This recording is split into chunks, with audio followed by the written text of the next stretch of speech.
Hai, selamat datang kembali di Nonton Lagi Channel. Bagaimana nih kabar kalian? Semoga baik-baik saja ya. Di episode kali ini kita akan membahas salah satu karakter dalam Avatar yang secara mengejutkan memiliki peran yang sangat penting. Dia adalah si Paman Kubis ini. Percayakah kalian bahwa si Paman Kubis ini adalah orang yang bertanggung jawab atas runtuhnya Ba Sing Se dalam universe Avatar? Apakah benar dia adalah mata-mata negara api bahkan terlibat dalam organisasi seberbahaya The Red Lotus? Siapkan makanan kalian untuk mengetahui kebenarannya dan bersiaplah.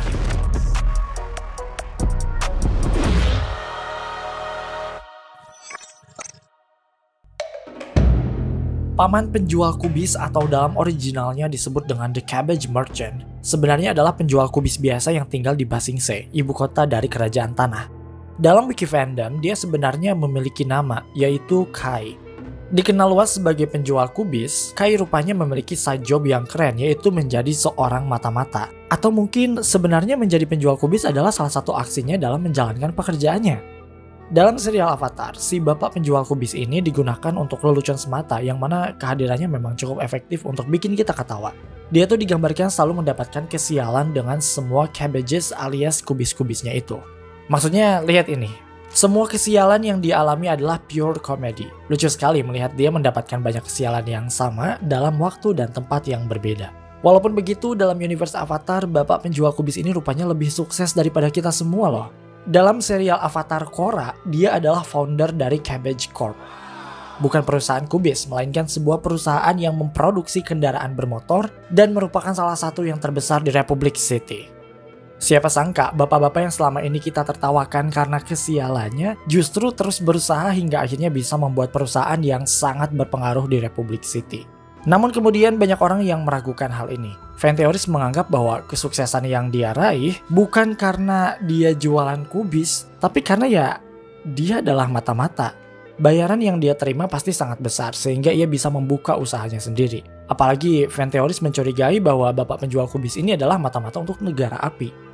Jika kita ingat, dalam serial Avatar Aang, negara api adalah negara adidaya, negara yang penuh dengan ambisi untuk menguasai semua peradaban. Mungkin bisa masuk akal jika bayarannya mahal, mengingat pihak yang nge-hire atau yang mempekerjakan dia adalah negara sekuat negara api. Kedengarannya lebih masuk akal, bukan? Nah, sebelum kita masuk lebih jauh, kalian pasti penasaran dari mana sih sebenarnya awal mula spekulasi bahwa The Cabbage Merchant atau Kai atau babak penjual kubis ini adalah mata-mata? Ayo kita bahas bareng-bareng. Well, semua spekulasi ini sebenarnya datang dari orang yang sudah tidak asing di telinga kita, yaitu Alex Bell.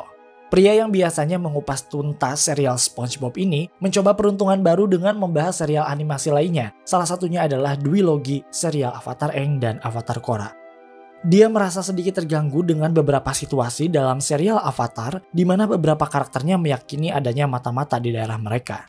Did you see that crazy bolt of light? He was probably trying to signal the Fire Navy. How do we know you're not Fire Nation spies? He's Fire Nation, search him! Dan somehow kita tidak pernah tahu siapa mata-mata yang dimaksud bahkan hingga serial ini berakhir. Pada awalnya, Alex Bell menganggap bahwa ini hanyalah dialog biasa. Dialog yang memang tidak penting yang hanya digunakan untuk memenuhi percakapan antar karakter saja. Tapi kemudian dia mengingat satu hal yang membuat ini terasa semakin janggal.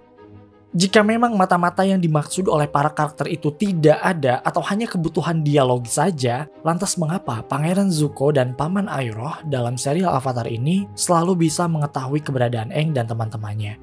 Maksudnya, dia mendapatkan peta yang menunjukkan kemungkinan dari keberadaan Avatar Aang dan mendapat informasi penting lainnya.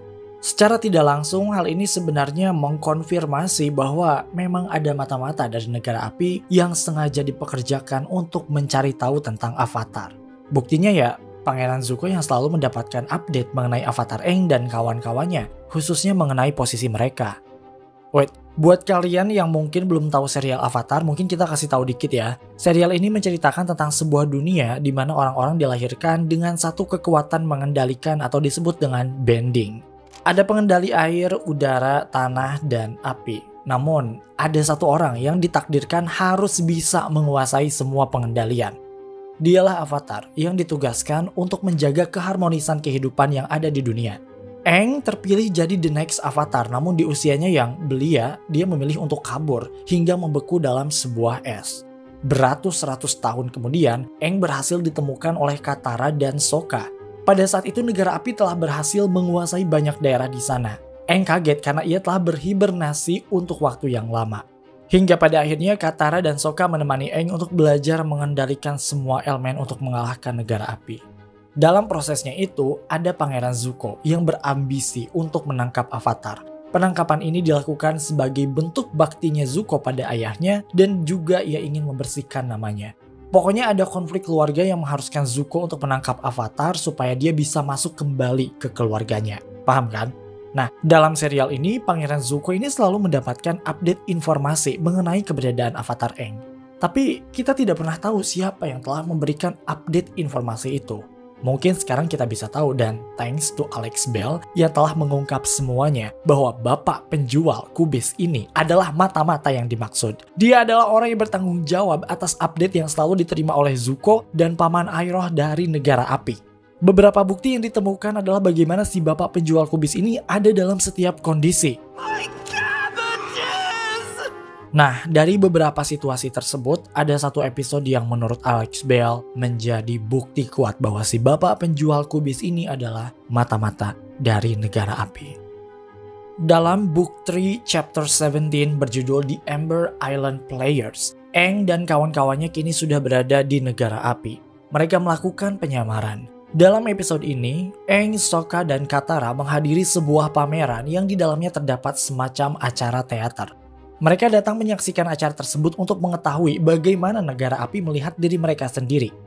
Teater tersebut sebenarnya tidak lebih dari sebuah propaganda di mana mereka membenarkan aksi mereka menguasai semua daerah yang ada di bumi. Bahkan teater tersebut juga menunjukkan bahwa tindakan dan membunuh Avatar adalah tindakan yang benar demi kejayaan negara api. Namun, Sokka menyadari satu hal yang membuatnya merasa janggal, yaitu kenapa plot yang ada dalam teater tersebut bisa sama persis dengan perjalanan atau petualangan mereka. Maksudnya, apa yang dialami oleh Aang, Sokka, dan Katara semuanya dimainkan dalam teater tersebut. Bahkan, cara Aang ditemukan dalam bongkahan es oleh Katara dan Sokka itu juga sama persis. Maksudnya, oke lah, ini teater propaganda untuk membuat citra negara api tetap baik. Tapi kok alur ceritanya tuh sama persis dengan apa yang Aang dan teman-temannya lalui. Bukan hanya momen saat Aang ditemukan oleh Sokka dan Katara, bahkan beberapa peristiwa lain seperti bertemu dengan pimpinan Ba Sing Se, saat bertemu dengan Avatar Kyoshi, hingga saat Sokka harus berpisah dengan putri dari suku air. Itu semua jadi bagian dalam plot teater tersebut. Hal ini membuat Alex Bell heran, kenapa negara api bisa mengetahui hal-hal yang terjadi pada Aang dan kawan-kawannya hingga sedetail itu. Dan kalian tahu, Alex Bell telah menemukan bukti yang cukup kuat bahwa si bapak penjual kubis ini memang terlibat dalam teater propaganda ini. What? Dalam scene ini, Sokka membaca pengumuman mengenai acara teater tersebut. Dan kalian tahu siapa yang membuat pengumuman tersebut? Sokka membacanya dan di sana tertulis Surprisingly knowledgeable merchant of cabbage. Knowledgeable Merchant of Cabbage, atau penjual kubis yang berpengetahuan luas.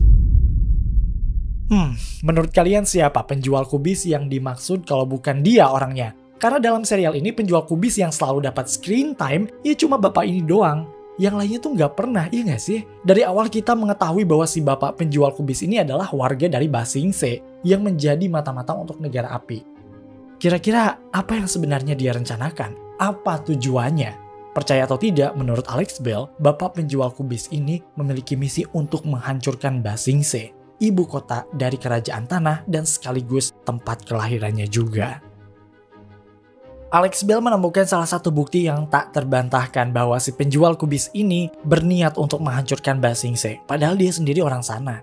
Bukti pertama, Alex Bell mendapatkan bukti bahwa Kai atau si bapak penjual kubis ini ingin menyebarkan penyakit di sana. What? Dalam buku chapter 12 berjudul The Serpent's Pass, Aang dan teman-temannya akan pergi ke Ba Sing Se. Awalnya mereka akan pergi menggunakan kapal feri, namun karena ada beberapa alasan, salah duanya karena masalah tiket dan dilarang ada hewan liar seperti Momo, mereka akhirnya mengambil jalan lain.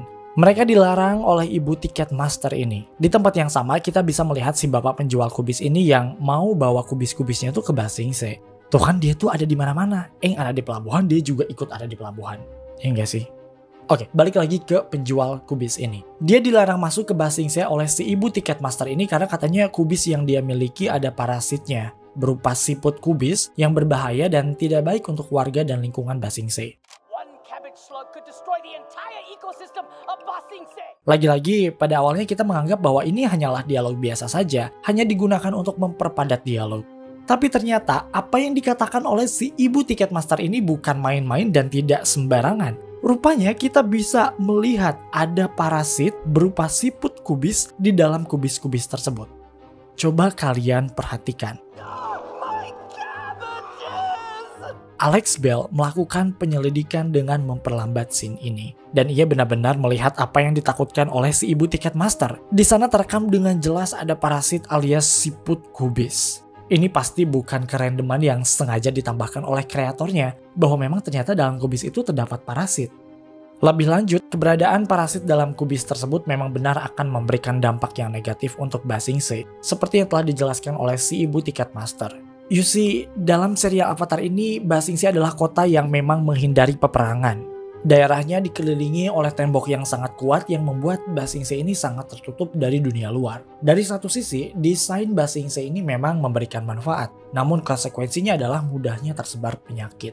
Mengingat bahwa daerahnya tertutup oleh tembok, penyakit itu mungkin bisa menginfeksi satu orang dan lainnya dalam waktu yang cepat. Salah satunya adalah penyakit yang mungkin disebabkan oleh siput kubis atau the cabbage slug ini. Makanya si ibu Ticketmaster melarang kubisnya masuk ke Ba Sing Se. Tidak bisa dibayangkan jika si bapak kubis ini bisa masuk atau lolos dari si ibu Ticketmaster ini. Mungkin ibu kota dari kerajaan tanah ini akan menemui keruntuhannya karena seorang penjual kubis.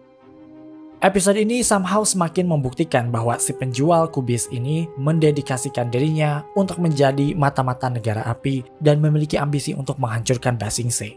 Setidaknya Alex Bell telah meyakini dua hal tersebut. Pada awalnya, Alex Bell mengira bahwa parasit yang ada dalam kubis itu hanyalah kebetulan saja. Namun, jika dipikir-pikir, hal itu tidak mungkin terjadi. Salah satu alasan utamanya adalah karena ya si bapak penjual kubis ini benar-benar passionate di bidang perkubisan ini. Masa sih dia nggak tahu kalau kubis-kubisnya udah terkena parasit? Dia pasti sengaja membiarkan parasit itu ada dalam kubis-kubisnya untuk menghancurkan Ba Sing Se. Jika memang hal ini benar adanya, apa yang menjadi tujuannya? Kenapa dia sangat ingin menghancurkan Ba Sing Se? Padahal dia sendiri kan orang yang berasal dari kerajaan tanah.